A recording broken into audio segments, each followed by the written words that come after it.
Welcome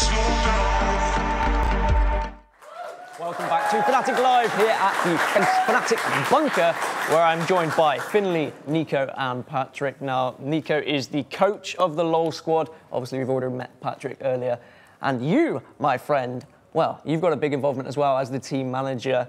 And before we get into the new LCS squad, obviously, I believe that you have a challenger squad as well, you guys, that you have announced today.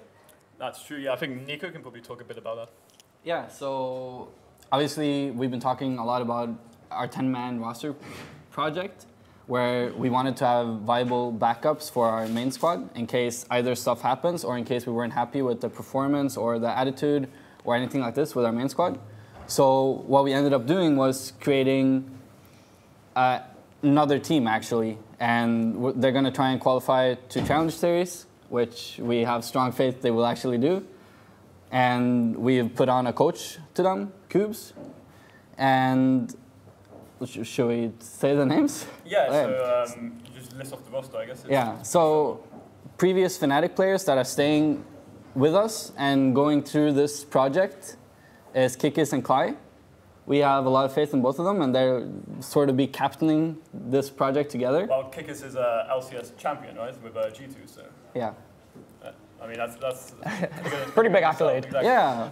What we didn't quite mention as well is the team will eventually migrate over to Berlin as well. So we are setting up an office, which is going to be literally across the street of our current gaming house, which allows us to have, you know, in-house practices, learn from each other, rotate rosters and whatnot. I mean, in the immediate future, obviously, each team, CS and LCS, have their own, you know, issues in terms of like getting together and starting prepare for the respective qualifiers and LCS. But yeah, the idea is to work with them in parallel and tangent to ensure a creative, competitive environment, which has been, I would say, a little bit of an issue before in Western League of Legends, where it's like people can quite easily get complacent and you lack options in mid-season to swap players as much as you would like to, right? Like any other sport, basically.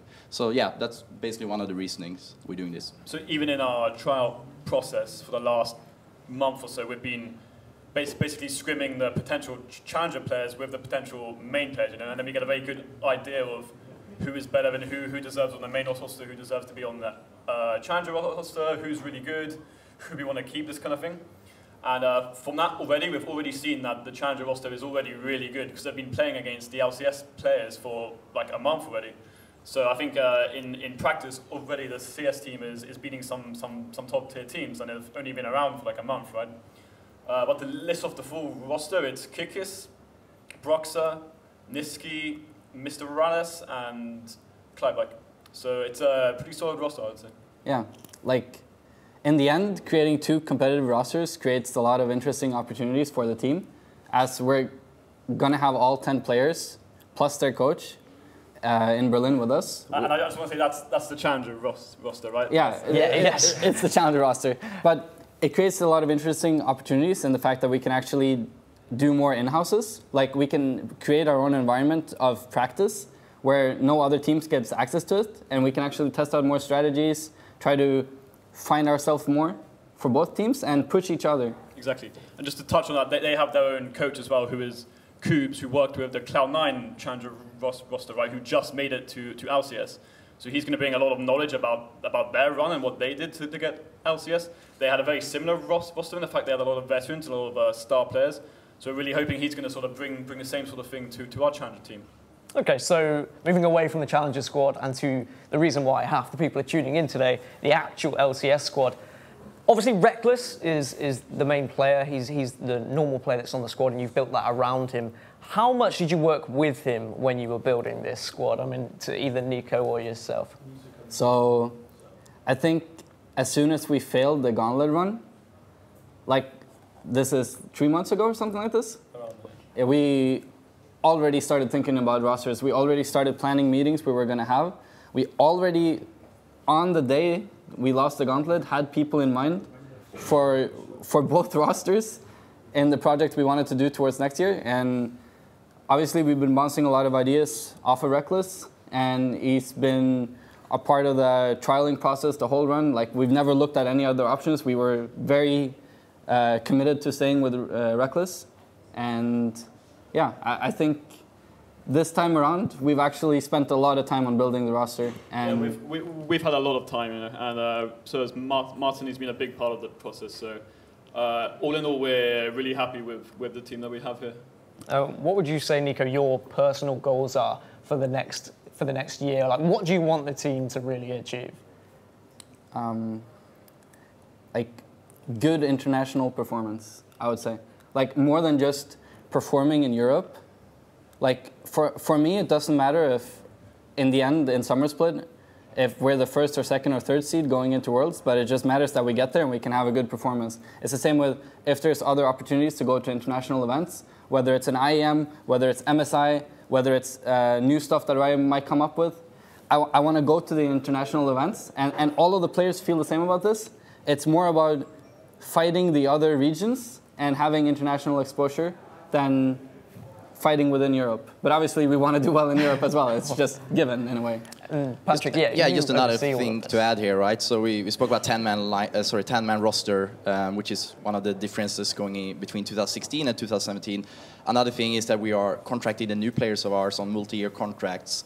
Everyone coming into this project thinks long-term. We appreciate, we have a lot of work to do. We have a lot of fitting to do with the new office, teaming up with the second lineup, CS lineup. So it's a lot of trial and error, but the end goal is obviously, as Nico just mentioned, that's to compete internationally. If you can, on the road and on the run, win, splits, first split and second split, and go to MSI and whatnot, that's great. But in the end of the day, it's very much about Worlds, and being in the frontier, representing the Western League of Legends community, which we've done successfully in the past. 2016 is obviously, a big jump down, if you may, from where we were. Yeah, a bit of dip is probably the right word, thanks. So yeah, we have very high goals and long-term goals. I want to emphasize on that. I think LCS, more than ever, will be super competitive. You have so many great players out there. There's so many organizations that are ramping up their efforts. With PSG coming in, Schalke as well in Challenger. It's just like, the stakes are higher, basically. And hence why we're thinking a little bit outside of the box. We're taking our time. Now we have what we think is a very viable roster, or actually two rosters, and a really solid team management. You touched earlier on Reckless in terms of involvement from players. Yeah, we had identified the core in our team, the players that have been with us for a great while, and kind of building this puzzle, we take input from everyone. This is not just something we sit in a boardroom here in London and drink coffee or tea, I guess, and you say, okay, these players is what we want. We obviously try out. We talk to the team management. We have the players involved in the process. So yeah. Super happy, super excited. We know we have a lot of work in front of us, but I think we've done our homework. One of very few benefits of crashing out early is the time you get preparing for the next year. And that's something that I can say is we tried out a lot of top-tier free agents in EU, pretty much all of them. And out of all the people that we tried, the ones that we have here now are the ones that we feel perform the best and synergize the best with the team that we're building. So we've had opportunities, right, to get all the players that we wanted, and we got all of them, so we're pretty happy about that. All right, brilliant. Well, we've heard from the coaches, we've heard from the management, but of course we need to actually find out about those players sooner than later. So we will go for a short break, but first we're going to take a look at a short video about Patrick himself.